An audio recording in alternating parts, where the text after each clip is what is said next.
Good morning, everybody. This is Jason from Voice Bible, and we're in Genesis chapter 14 today. Adam rescues Lot.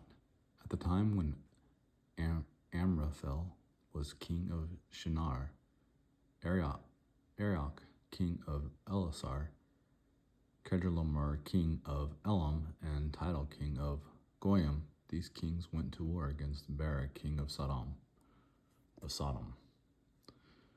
Bersha king of Gomorrah, Shinab king of Admah, Shemberg king of Zeboim, and the king of Bela, that is Zor. All these latter kings joined forces in the valley of Siddim, that is the Dead Sea Valley. For 12 years they had been subject to Kedorlaomer, but in the 13th year they rebelled.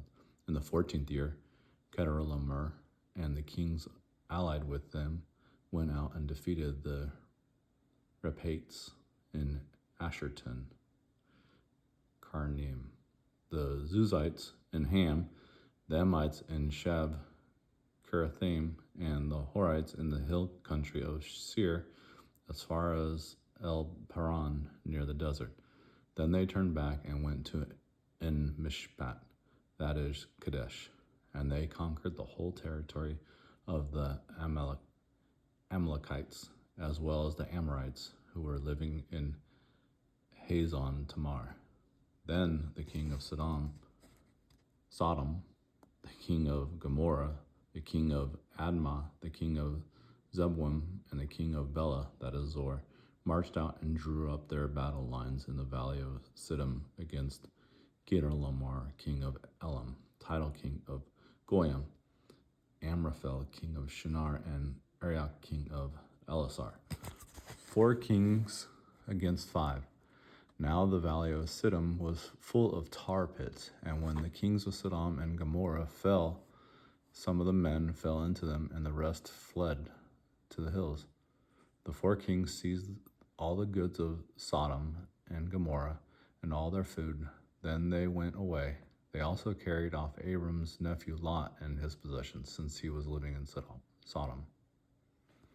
A man who had escaped came and reported this to Abram and Abram the Hebrew. Now Abram was living near the great trees of Mamre the Amorite, a brother of Eshcol and Aner, all of whom were allied with Abram.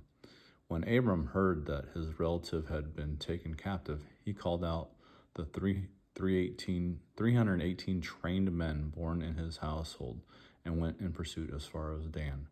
During the night, Abram divided his men to attack them, and he routed them, pursuing them as far as Hobah, north of Damascus. He recovered all the goods and brought back his relative Lot and his possessions, together with the woman and the other people. After Abram returned from defeating Kedorlaomer and the kings allied with him, the king of Sodom came out to meet him in the valley of Shaveh, that is the king's valley. Then Melchizedek, king of Salem, brought out bread and wine. He was priest of God Most High, and he blessed Abram, saying, "Blessed be Abram by God Most High, creator of heaven and earth, and praise be God Most High, who delivered your enemies into your hand." Then Abram gave him 1/10 of everything. The king of Sodom said to Abram, "Give me the people and keep the goods for yourself." But Abram said to the king of Sodom with raised hand, "I have sworn an oath to the Lord God Most High, creator of the heaven and earth, that I will accept nothing belonging to you, not even a thread of the strap of a sandal, so that you will never be able to say, 'I made Abram rich.' I will accept nothing but what my men have eaten, and the share that belongs to the men who went with me, to Aner, Eshcol, and Mamre. Let them have their share." All right, so thanks for bearing with me. I murdered so many of these words. I do apologize. Hopefully I'll get better. I'll keep trying. Go ahead and hit that follow, please.